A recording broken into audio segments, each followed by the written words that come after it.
Well, we're a few minutes after 5 here, so we're going to head and jump into it. Thank you all for joining. Today's presentation sponsored by Portland Millwork. Jim Kehoe is in the audience with us. Thanks, Jim, for continuing to sponsor the Business of Architecture and the Small Firms Exchange. Really appreciate your continued support for AIA Oregon and our committee. We also have Bill Ohle here with Schwabe Legal sponsoring today's presentation. Bill is a shareholder in the Portland, Oregon-based law firm of Schwabe, Williamson, and Wyatt.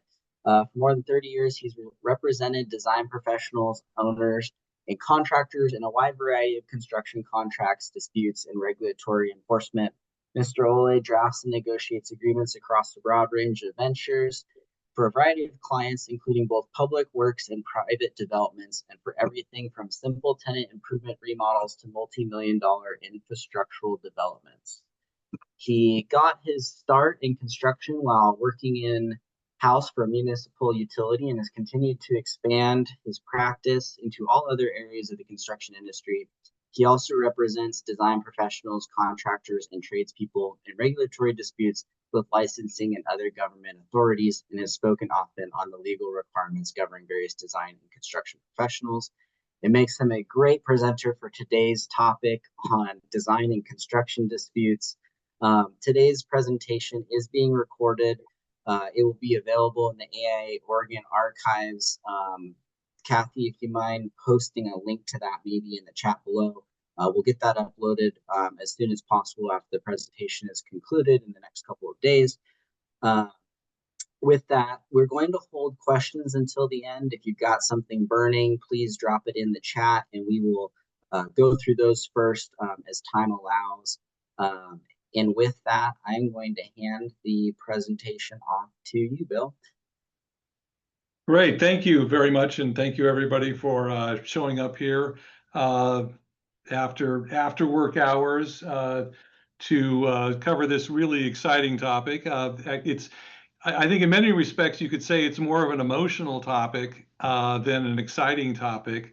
I know that I've been doing this for over 30 years, and architects seem to take it, and they do, all professionals take it very personally when somebody questions the quality of their work, and especially when it goes to the point of an official type of process, the claims process, and all of the I was first saying it wasn't technical, but I'll say all the technical aspects of what it takes to work your way through an official claim brought against you or your firm, and the steps you need to take, and the various parties and the various things you can do to try and make it a manageable process. So I'm going to start here with my PowerPoint, share that, and then go through the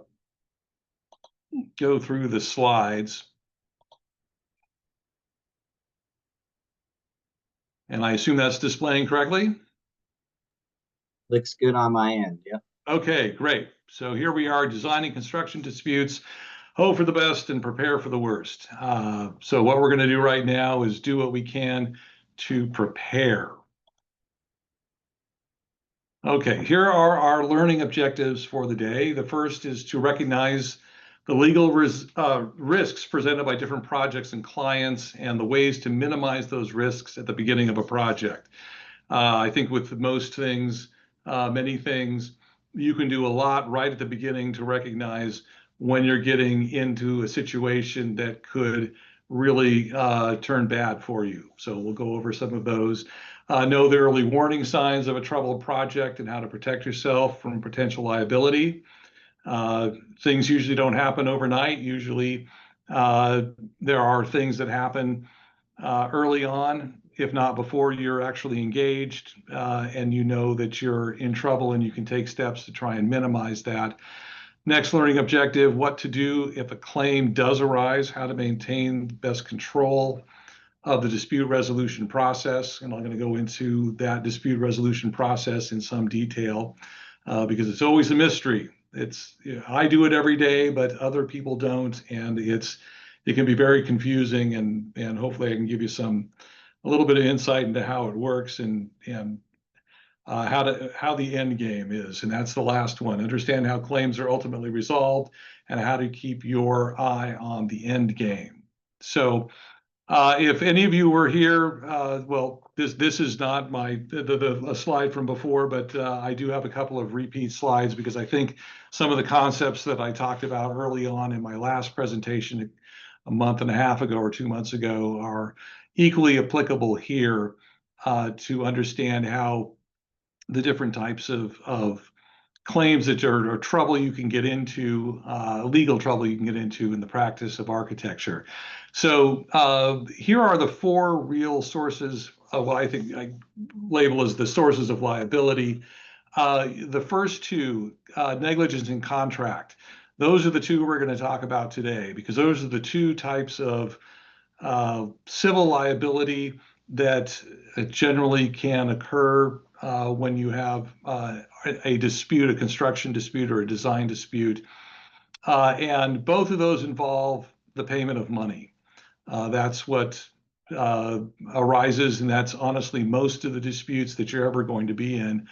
There are regulatory disputes, and I'm not talking about the permitting issues that you may be involved with. I'm talking about the Board of Architect Examiners or the Construction Contractors Board oversight over your licensing. And that is a topic in its own realm. I can tell you that if you do get a letter from the Board of Architect Examiners, or they will send you a letter. If it's an official issue, if a complaint has been made against you, really pick up the phone, find a lawyer that knows how to deal with it, and have them help you through it. Again, another issue is talk to your insurance broker and see if there's any coverage. Some insurance policies may cover a regulatory complaint. There is also the possibility of criminal exposure. Again, that's something for another day. It's exceptionally rare. It's not something that, if that does happen, you really do need to have a specialty lawyer that deals with white collar criminal issues. So let's jump into negligence versus contract. And this is one of the slides I used before as well. Negligence is a standard imposed by law outside of whatever you may agree with your client or other parties, consultants, whoever you have contracts with. It is the minimum standard of care imposed by law.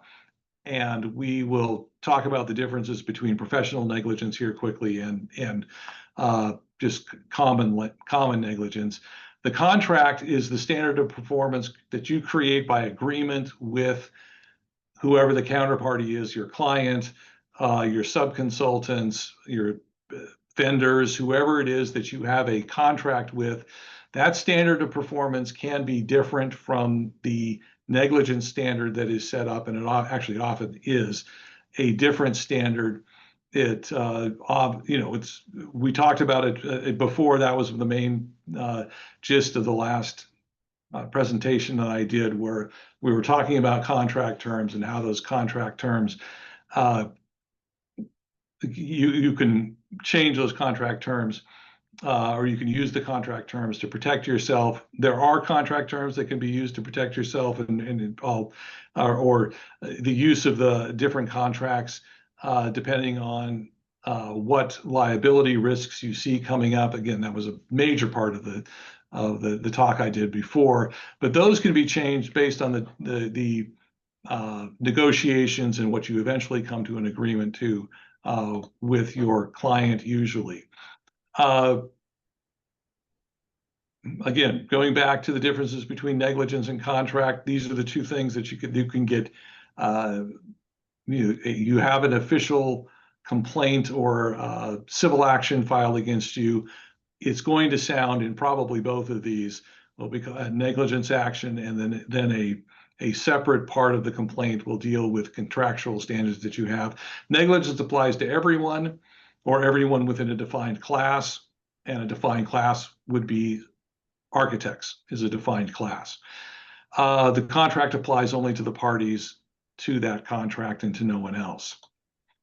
Ordinary negligence, and you may, if you saw my last presentation, you know the person on the left is the person on the or on the slide here on my left is William the Conqueror, who pretty much started the common law, or at least started the evolution of the common law in England that we inherited when we had declared our independence. We still kept most of the English common law.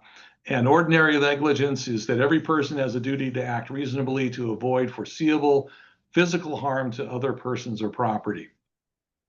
That is different from professional negligence. And you as an architect, if you're a licensed architect, you're subject to both of these. When you're out driving your car, you're subject to driving reasonably to avoid hitting other people. And that is common negligence. Professional negligence is the professional standard of care that all architects are held to. And in fact, it's professionals, all professionals, engineers are held to the same standard, as well as doctors, lawyers, accountants, and the like. So what the professional negligence standard is that the architect shall perform its services consistent with the professional skill and care ordinarily provided by architects practicing in the same or similar location under the same or similar circumstances. And this language that I've quoted here comes straight out of the AIA B101, because that contract incorporates the common law professional negligence standard of care. And that is, if you are sued in negligence as an architect, this is the standard you're going to be held to. And you may be thinking, well, how in the world do you establish this? Who tells the judge or jury or whoever is going to make a decision about whether or not this standard has been violated? Who tells them what that standard actually is? Who from from the similar location is going to do that? And the person that's going to do that is an expert witness. We'll talk about the role of expert witnesses a little bit later, but that's how you put at issue whether or not there's been a violation of the professional standard of care. This is a big issue. This is vicarious liability. Again, it's another common law standard. In Oregon, it is a common law standard, and this is what happens when certain people are held responsible for other persons' mistakes. You didn't make any mistake, but you're responsible for somebody else's mistake. It's called vicarious liability. The most common form of vicarious liability that most people are familiar with is that an employer is responsible for the negligent actions of the employer's employees. And again, using the most common example is the car crash example. All the time, you get hit by a UPS truck. You don't sue the individual driver of that UPS truck. Usually you can, but you usually sue UPS because they're the ones with the money. We call it the deep pocket. They have the insurance, they have the deep pocket. That's who you're going to sue. In the design professional realm, vicarious liability is a big issue, because, especially for architects, because architects or whoever the lead design professional is in a given project, who has the contract directly with the owner, with the client, is vicariously liable for the negligence of their consultants. And this gets to be an issue, especially in the modern practice of architecture, because you have the architect hired by the owner. The architect turns around and hires the engineers. They hire the structural, the civil, the mechanical. Sometimes they'll hire other consultants as well. And It doesn't matter if you don't understand the first thing about structural engineering. You can't do the math. That's not your profession. If the structural engineer makes a mistake, the building falls down, the owner is going to go after both of you. They're going to go after the architect, and they're going to go after the engineer, and they're going to go after both of your insurance policies.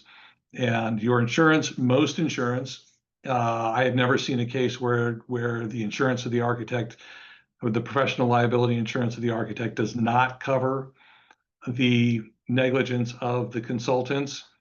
If you have any questions about that, that's something you should check with your broker, but it usually does, and it usually should, because you're wide open exposed to any shortfall in your consultant's insurance coverage. It happens all the time. Structural or civil only has $3 million of insurance, and you've got a $5 million claim. It's the architects. If the civil, if that engineer is underneath the architect, under the architect's contract, then the architect is also going to be vicariously liable for their professional negligence, whether you're licensed to do it or not. It's the way the law is in Oregon. It's the way the law has been in Oregon for as long as it's been a state, for as long as there have been claims, professional claims against architects in the state of Oregon. It arose from a time when the courts thought that the role of the architect, basically what the architect was doing was delegating part of its responsibility to somebody else to complete.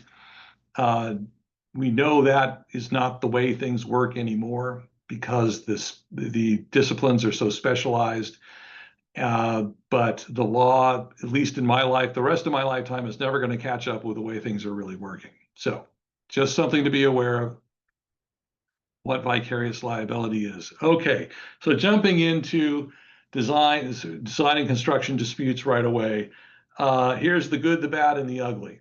The good, there is very little good coming out of a construction suit or a construction dispute, a design dispute, but sometimes it is absolutely necessary, unfortunately, because when things go wrong, from the architect's standpoint, from the design team standpoint, the real thing that you could be out is money. And collection cases are a little bit different. That's not really what I'm going to focus on here today. And that is something, again, we could spend a long time talking about lien rights and how you go about collecting your fee if your client does not pay you. That's one time when litigation or a dispute is your main way of recovery. Vindication is when a claim is brought against you and you're able to successfully defend it. Again, it's rare. Most of the time, there's enough of a grain of truth in a dispute to make vindication very difficult and very, very expensive, and something that disputes, litigation, arbitration can become very, very personal. Obviously, somebody is attacking the quality of your work. They're going after your professional reputation. It's very easy to fall into the vindication trap, where that becomes your main goal. It is very, very rare, very rarely works at the end of the day. The bad part of construction and design disputes is obviously a financial risk. Most cases, this is one reason and a lot of times I can talk about the role of insurance here. This is why you have professional liability insurance. You can never stop somebody from making a claim against you. Even if you're 100% right, they can still bring a claim against you, and you're going to have to defend it. One of the main benefits of professional liability insurance is it pays not only if you do make a mistake and you do have to pay for something that's wrong, it also pays for the defense. It pays the lawyer's fees after your deductible to defend your case. And so even if you're right, you could be out a lot of money if you don't have sufficient coverage on your professional liability policy to successfully defend you from even a bad claim. The ugly is the emotional toll of any of these claims. And I think I've talked about it already a fair amount, and it's not something that a lot of lawyers, good lawyers, talk about it. That's one of the first things they talk about is if you've been sued and you're going into the process and you want to know that there's a lot of things that you need to know. I mean, it's the type of thing, I mean, I've known people who have lost sleep. I have known people that have left the profession because of the stress brought on by uh, a claim brought against them for a design defect. It is, it's just something that you need to deal with. A good lawyer can help you with that. A good insurance adjuster can help you get through it and keep your eye on the end game and getting it behind you. So another kind of just overview of the type of construction disputes that I've seen, which feeds into a lot of what I'm going to talk about in terms of trying to manage the risk before the dispute arises or as you are seeing the red flags develop during a project. There are really two types of disputes that I've seen. And this is kind of different categories than most people will talk about. But there are those where the client would never be satisfied. They complain about everything. They complain about your bills. They complain about they don't like the aesthetics of the project. At the end of the day, the people, they're never going to be satisfied, and they are the people who at the end of a project may not pay all of their bill. And the risk you take if you do go after them for collection is that they're going to turn around and bring a claim against you for design defect or for breach of contract, not in their minds providing the service or the service on time that they think that they're entitled to. That's the first category.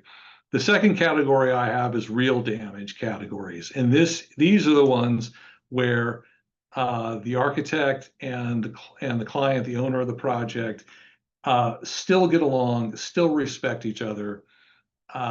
Something goes wrong, there's real damage, and there's financial hardship on the owner's part because they can't eat the loss.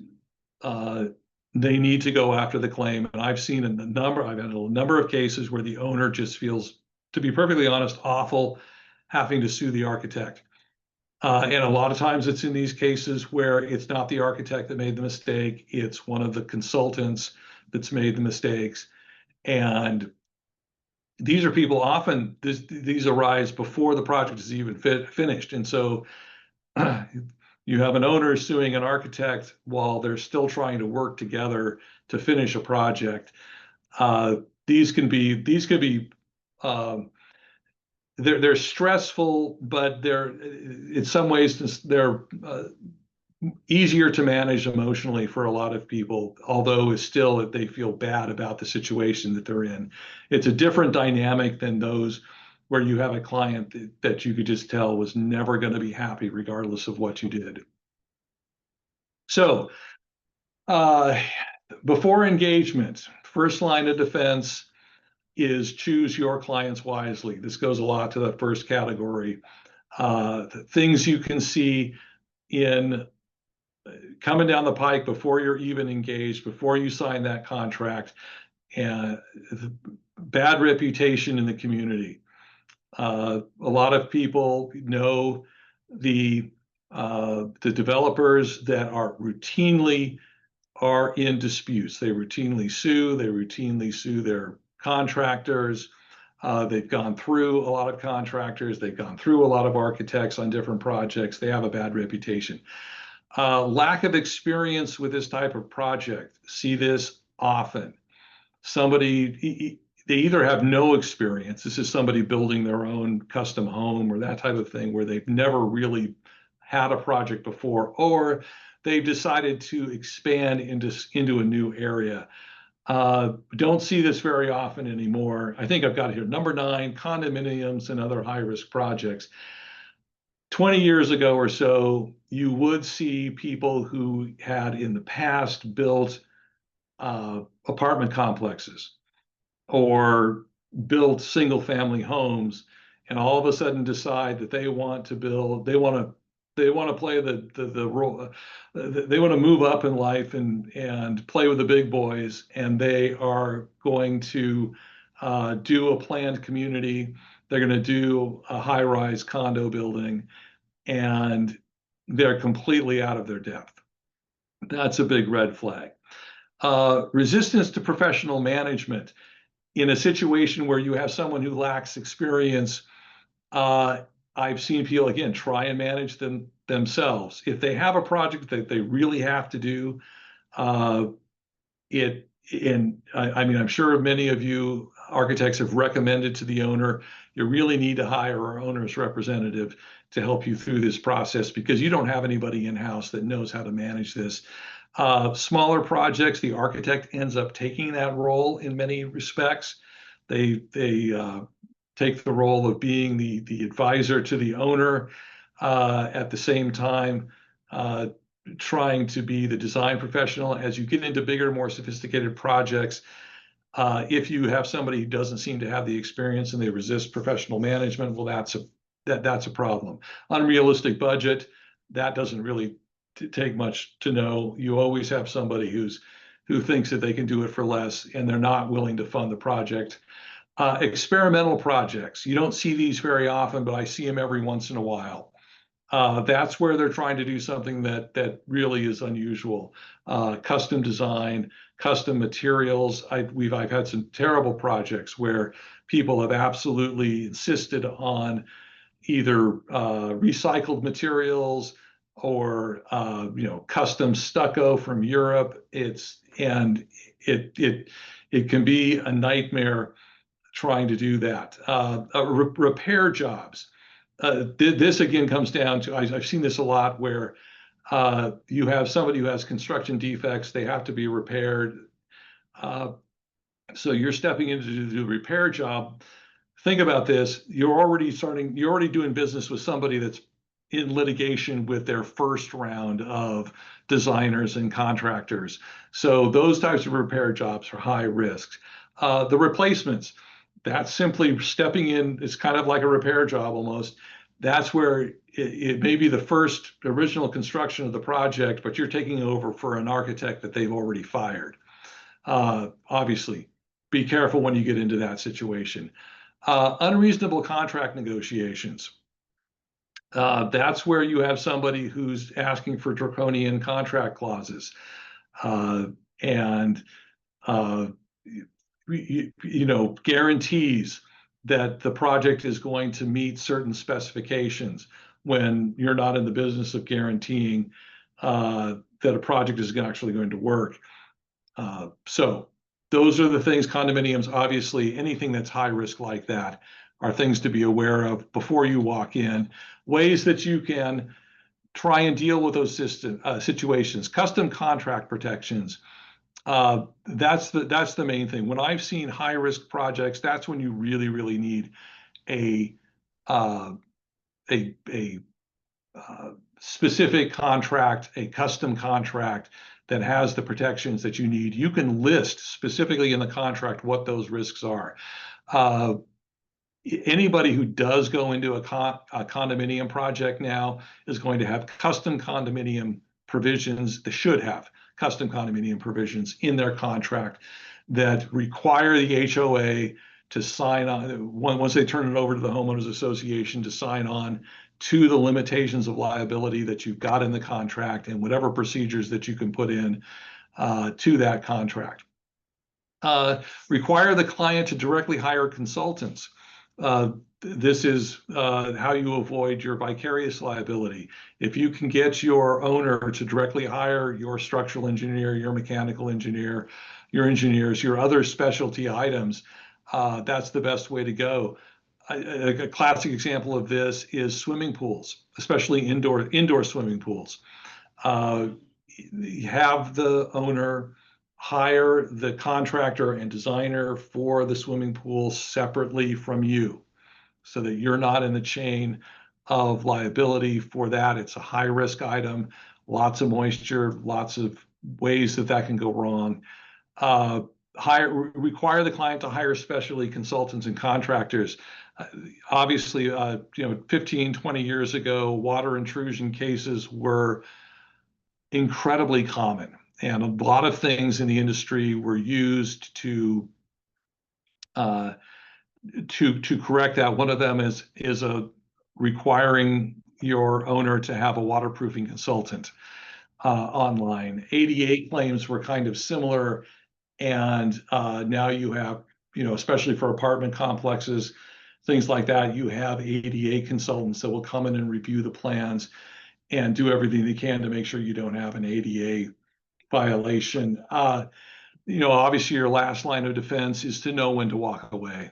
And I know it's hard for people to not take on a project, but sometimes it's the best thing that you can do under the circumstances is just decline the work. And the hard time is when they ask you, well, if you're not going to take the work, who should I contact? And you have to decide, well, who should you saddle this with? I'll leave that up to each one of you and your conscience on what to do in that situation. So red flags after engagement. Obviously, the number one is slow pay. If you've got someone who's not paying attention, who's not paying your bill, it may just be you, it may just be them, or it may be a real sign of distress. So you need to stay on top of that. Unrealistic design, and these are just the red flags. These come up. Unrealistic design expectations given the budget. I think all of you probably have seen this before.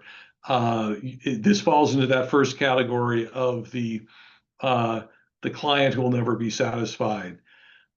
Huge one, choosing the wrong contractor. This is why CMGC is so good.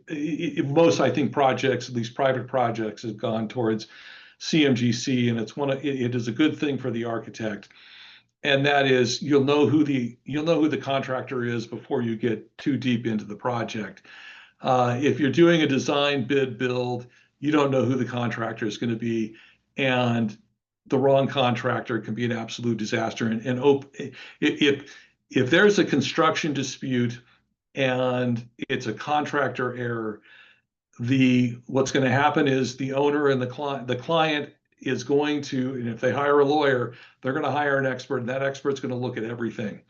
And if they have to, they will come after you. And it would be something that could have been avoided if there was simply a better contractor. Personality disorders. It's true. This goes again into that first category of the client that'll never be satisfied. I don't know how many times I get into a case, and in so many respects, it's driven by the fact that the owner is just not stable, to be perfectly honest. Something happens, and they go off the deep end on your project, or this is just the way they are. Code violations and cutting corners. Seen this a lot. Again, you design a building, it meets code. They have to, the contractor and the owner need to do certain things.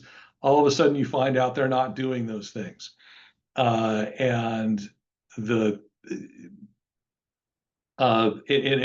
can be an incredible problem, and it can create legal issues, questions of when you have to report those to the jurisdiction. Not building what you designed. Again, something that I see pretty often. And this often occurs where you have the wrong contractor. You have somebody who the contractor decides, oh, I don't need to build this the way it was designed, and I'm going to go off and do my own thing. I've seen buildings with dimensions that were not, I mean, literally structural dimensions that were different from what the designs were had. Roofing contractors that think they know better than what the design is, flashing. A lot of bad roofs that I've seen have been because, to be perfectly honest, the contractor just didn't follow the design. They did the roof the way they always thought they should do it, or the way they were taught to do it, and they didn't look at the plans. They didn't put in the right ventilation. It becomes a problem. Let's see, a repair job, again, I think I covered that before. The repair jobs can come up in the middle of the project where you've got to fix something, and that's a red flag depending on what went wrong to begin with. Actually, what am I sitting here looking at this slide? These are the last three things were from the last slide. So that's on me for repeating things from my last slide. Okay, how do you deal with the fixes on this? Stay on top of the billings and the change orders. In terms of slow pay, I don't know how many times I've seen disputes arise at the end of the project because honestly, either the client wasn't paying the bills on time throughout the project, or for some reason, the architect, you weren't billing timely and collecting, and at the end of the day, you start arguing about what the bill should be. And also, if you're not billing timely and you're not keeping on track of it, the project can go into distress and you don't know it. CYA letters and emails. There are formal and informal ways to do this.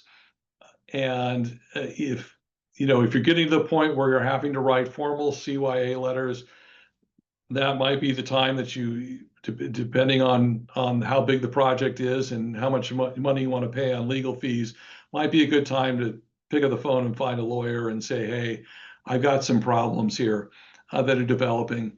You might also want to call your insurance broker because many professional liability insurance policies have pre-claim services. And when you start seeing the red flags come up, sometimes your insurance carrier will pay for the lawyer for you. I think sometimes it's like $25,000 or something that they will pay in legal fees for legal advice before the claims arise. It's a defense mechanism for the insurance carriers because if they can avoid a dispute because before it escalates, they can avoid a much, much larger claim. So that's why they provide this coverage. I've done it a number of times where I've helped people do their CYA letters, as well as number 5, your disengagement letters. Sometimes these disputes arise and really the architect doesn't have anything else to do, or these kind of like red flags of, boy, this could really go bad. But the architect's pretty much done with their job. They've done the design. There isn't any CA left to do. You can do a disengagement letter. I'm finished. I've performed all my services. If you need anything more done, you can come back to me and we can negotiate a new contract. But this is over. That's a good way to cut off any liability that might arise from things being strung along. Contemporary documentation. This is really important when you really get into the minutia of things that happen. A lot of times your email, I mean, cases are driven by emails now.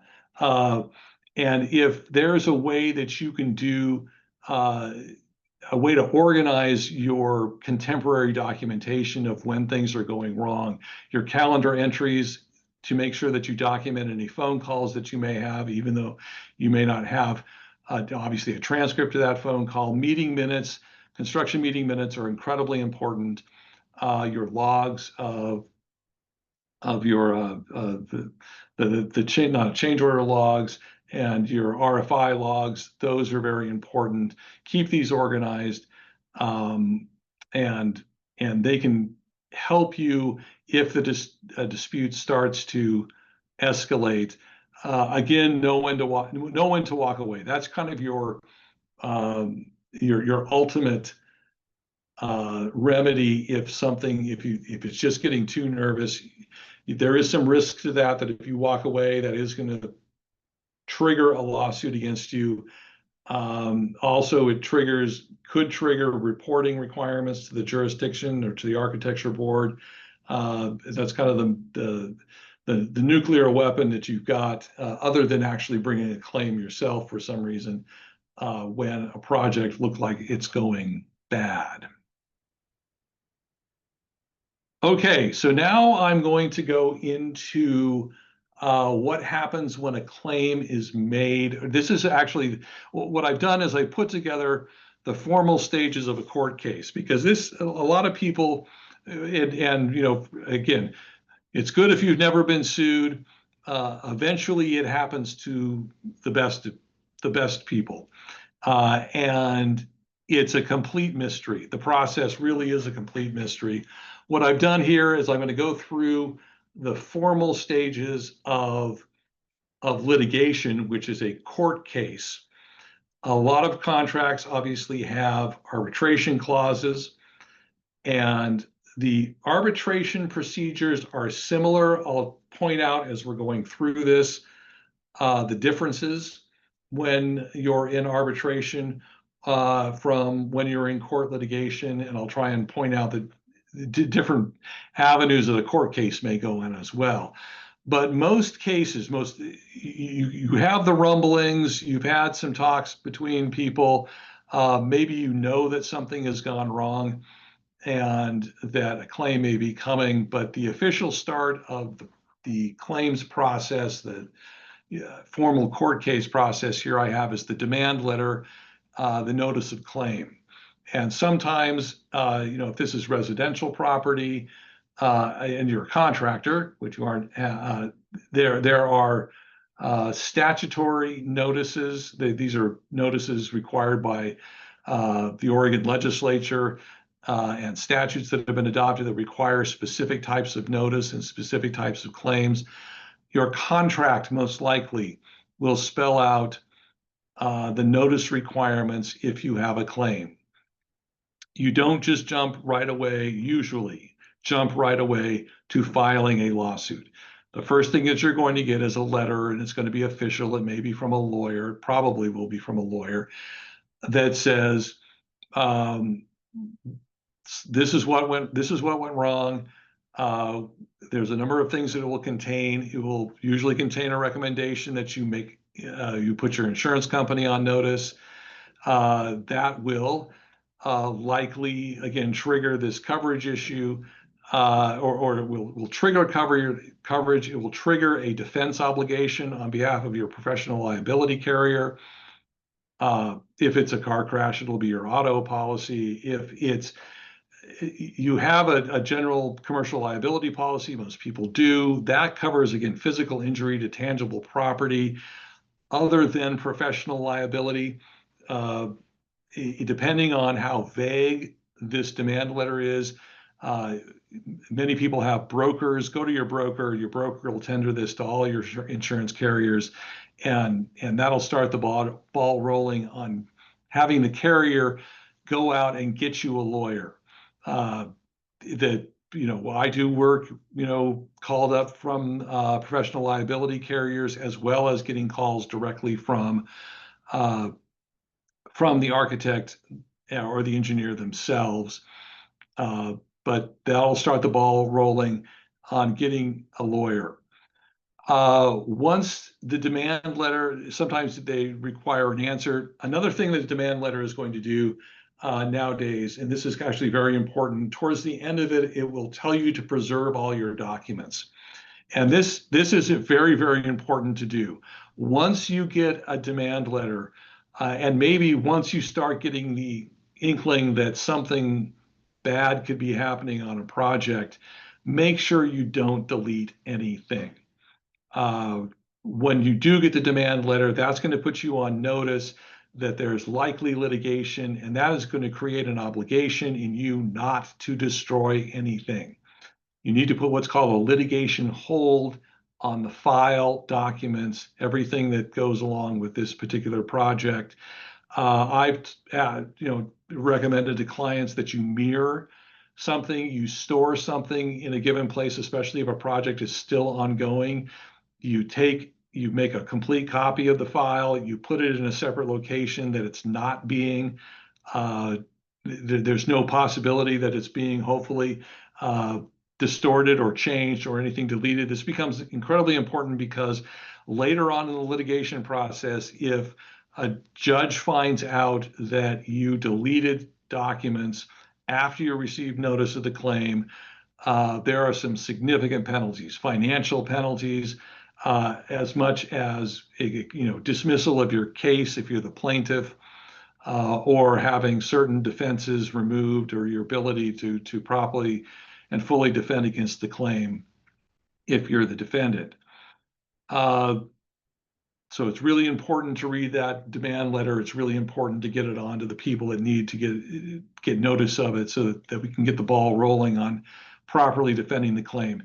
Then you go into pre-litigation negotiation. Again, most sophisticated contracts will have either they'll have one of these two things, if not both of these things. Like 2 and 3 here: pre-litigation negotiation, pre-litigation mediation, which is which pre-litigation negotiation is where it says the principals of both parties are going to get together, sit down, and talk through this and hopefully resolve the dispute before it goes any further. I think all of the standard AIA forms now, at least the longer forms, have pre-litigation mediation.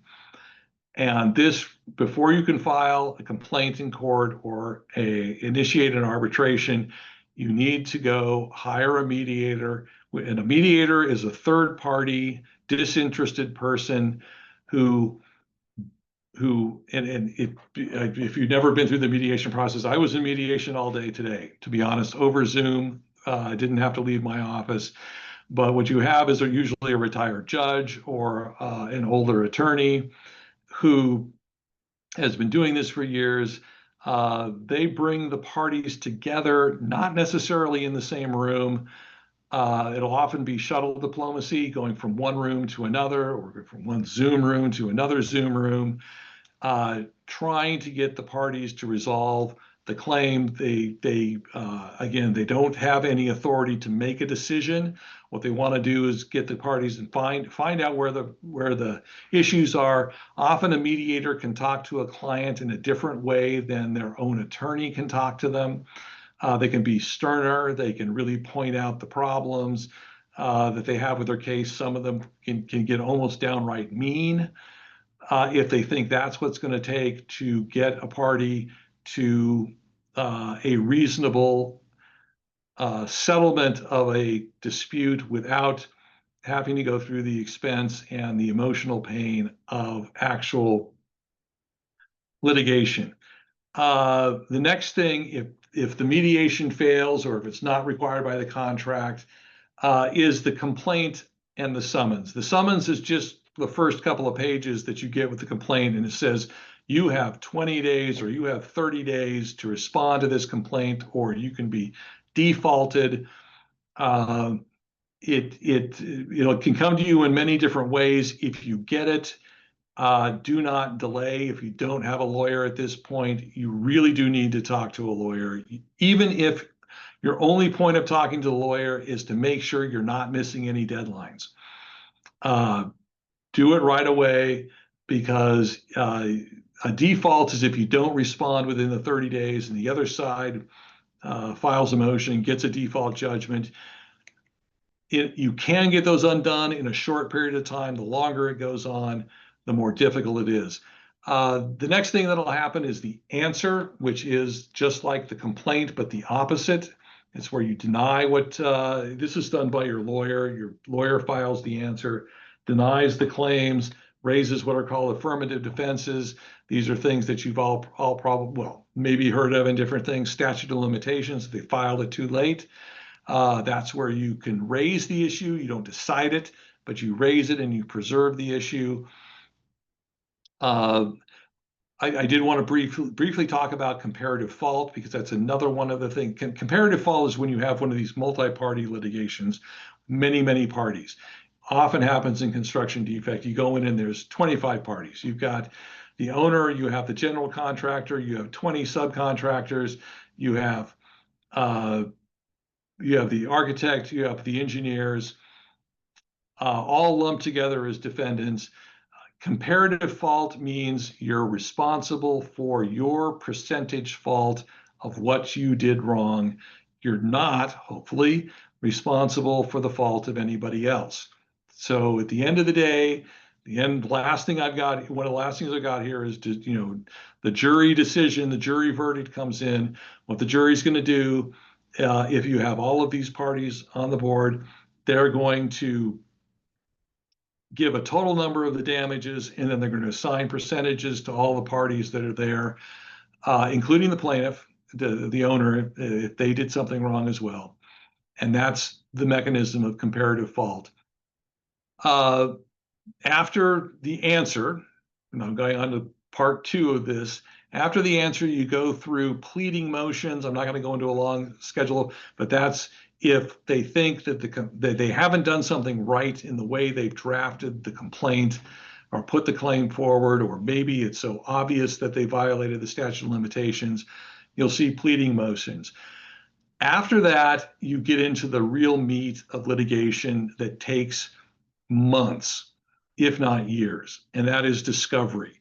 That is where you're required to exchange your documents.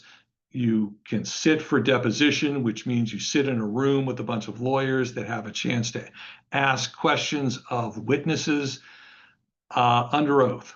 And there's usually still a court reporter in the room taking down everything that's said, and a written transcript is produced at the end of a deposition. Depositions can be extremely expensive, but they're incredibly important. You're also going to retain your expert witnesses. Expert witnesses could take an hour to explain how that works. But the point of having an expert is you have somebody from the outside who can come in and look.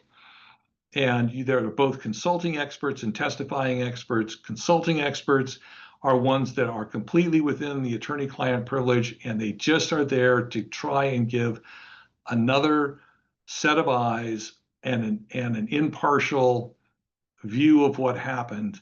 And they can be very helpful in the fourth step here, which is alternative dispute resolution, which is yet another form of mediation. Usually, it can also be a judicial settlement conference, which means not the judge who's going to hear your case or oversee the jury in your case, but a different judge that you go in front of, and they basically act as a mediator and try and resolve things. Part of that process can include expert meetings where the experts get together and they talk amongst themselves and they try and come to some conclusion. A lot of the conclusions there will be repair scopes.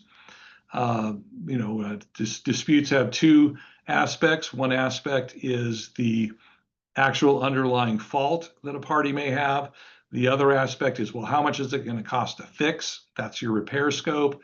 Your experts during alternative dispute resolution can talk about what's the best way to fix this? What's the most cost-effective way to fix this? Sometimes you can reach some pretty good resolutions by getting those repair costs within something that is reasonable for most people to agree to. I skipped over number three. Number three here is dispositive motions, and that's what's called a summary judgment. Those are when essentially you argue your case on paper. You can have witness statements, you can use deposition transcripts, but you don't have live testimony or a live hearing, and they're only granted when there's no dispute of fact. There's nothing the witnesses are disputing that makes a difference under the legal standards. Sometimes you can get out of a case on summary judgment. Motions in limine are your evidence challenge motions that happen just before trial. That's whether or not certain things can come in at trial or not come in at trial. The next step is trial. That's the classic courtroom scenes that you see in all your TV shows. where the lawyers and the parties are sitting at separate tables. There's a judge up presiding over everything, and you have the jury off to the side. That's if it's a jury trial. And the witnesses get on the stand and have to testify under oath as to what happened. They're very stressful. They can be very long. They are terribly expensive. After that, it doesn't end. You get your verdict. You get a judgment that I already talked about to some extent. You can then challenge those through post-trial motions. After the post-trial motions are over, you get a chance to take it up to the Court of Appeals, which is where 3 judges in Oregon, it would be 3 judges would sit and hear legal arguments, but no new testimony, no new facts. They just go off the written record and they discuss issues of law that may or may not change that verdict and judgment. In Oregon, we have a court of appeals, and then we have an Oregon Supreme Court. Oregon Supreme Court only takes cases of this type on what's called discretionary review. They don't have to take it. They can take it if they don't like what the Court of Appeals did. As you can see, this can take a long time, and it costs a lot of money. So it's actually 6 o'clock right now. So we're right on the edge. I will take questions if we've got them, and if you want to stick around and listen to my answers. Can I burst in here for 1 second? For those who have to leave, I put it in the chat, but I just want to remind everyone this program has 1 AIALU available. If you are an AI member, you will automatically be recorded with National. But if you want a certificate, please use this link. There you go. Thank you. Thank you, Kathy. Thank you, Bill, for the great presentation. There's no questions in the chat, so if there's any questions from the audience here for members who are still left, by all means, please jump in, put it in the chat, or unmute yourself and ask away. I don't know if I have any particular questions, but all of that makes everything sound quite intimidating. So, so it's obviously quite a process. I guess if I was going to distill that down into a question, the first thing that I guess I would ask is, if we get into a situation like that, do we want to, we just want to talk to our liability insurance broker, basically, is what that's our first step, and they'll be able to help us move along throughout the rest of that process. Is that correct? Yeah, that's usually the first. If you get a demand letter, absolutely. That would be your first call. If, again, depending on the size of your firm or who you work with, they may have a lawyer. And I didn't talk about the different roles of lawyers have here. There's defense counsel, and that's usually the lawyer that the insurance company hires to defend the claim that's being made against you. You can also have what's called coverage counsel, and it's called coverage counsel because they're the lawyer that can advise you on how you deal with your insurance company.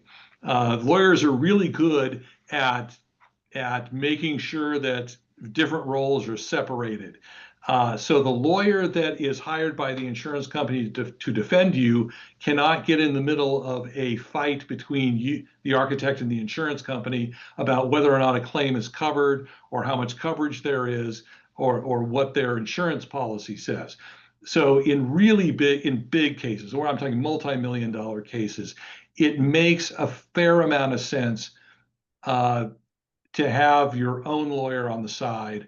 And so you can call it, I mean, what you do is you call, basically at the same time. You pick up the phone and you call your insurance broker and you send them a copy of the demand letter that you've got. At the same time, if you do have a firm lawyer that you've worked with in the past, it usually doesn't cost very much to do an initial consultation on, boy, we got this letter, what do we do?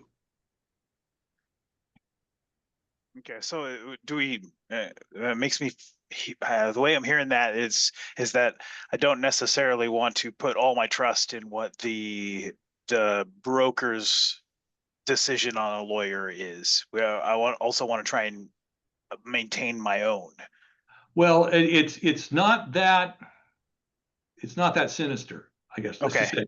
say, because the lawyer the insurance company hires to defend you is your lawyer. They have an obligation to you, but they also have an obligation to the insurance company. And if there's ever a conflict between what you want and your insurance company wants, that lawyer cannot get involved. And they'll tell you, I can't get in the middle of this. I can't help you. My job is to defend you against this owner, this third party out there. I can't defend you against what your own insurance company is telling you.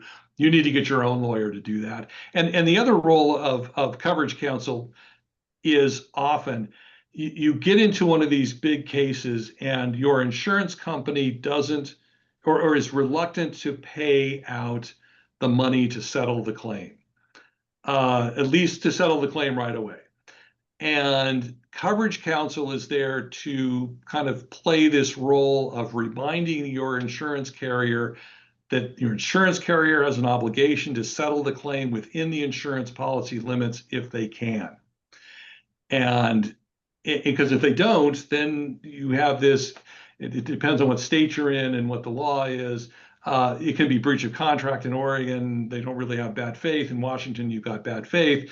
You haven't, if your insurance company does not settle the claim within the policy limits and they had the chance to do so, you go to trial, you lose big, you get a verdict that's larger than your policy limits. You have a $5 million policy and you get an $8 million verdict against you. That means you have to pay $3 million. Well, if the insurance company could have settled that within the bounds of reason before it went to trial under that 5 million, the insurance company has possible exposure to have to pay that extra 3. So that's what the coverage counsel kind of sits there and knocks on the door of the insurance company to remind them of what they got to do here. Interesting. Yeah. Yeah, it's full of interesting things. Indeed. Thanks. Appreciate it. Sure. I saw a few more cameras pop on. Are there other questions before we wrap up here?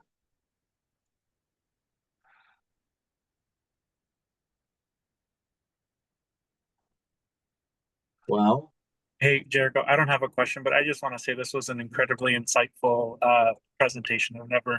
We always, we just see the lawyers on TV and not really knowing what the process is, and just even knowing like, hey, this is what has to happen when somebody even, when potential action can happen. I think this was, yeah, thank you, William, for the great presentation. Sure. great. Well, again, thank you, Bill, for joining us. Thank you, Jim and Portland Millwork, for continuing to be a sponsor. If you're looking for more things to do, join us on Wednesdays for the Small Firms Exchange meeting every Wednesday morning at 9 a.m. And we will have another presentation in the Business of Architecture series coming up in July. That is on the registration is open on the AIO event page. Hope to see you there on financial strategies. And thank you again to Kathy and AIA Oregon staff for helping support these and stay late in the evening to help put these meetings on. So with that, I will turn you all loose. And thanks again, Bill. Sure. Thanks. Thanks, everybody. Bill. Thank you. Thank you.